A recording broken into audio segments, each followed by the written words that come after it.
It's a very brutal. It's certainly not even, sadly, among the standards of our time, by any means, the most brutal.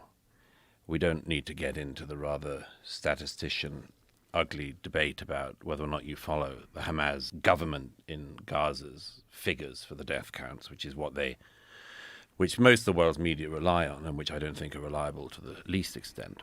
But you don't need to rely on that to say that, even by the standards of a conflict in neighboring Syria, the highest Hamas death count inside Gaza for the appalling last year and a half is less than an average year has been for the last decade in Syria during the civil war.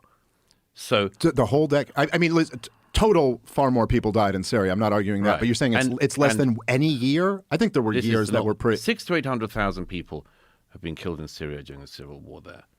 And I give it as an example. There are far too many examples of wars in the region and in the wider world to go to. But I think we get once again back to the issue of language on this. It says one of the most brutal wars.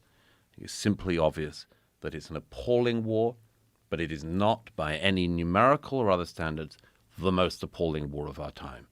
It's a war that Hamas started because they shouldn't have invaded their neighbor and they shouldn't have tried to genocide their neighbor.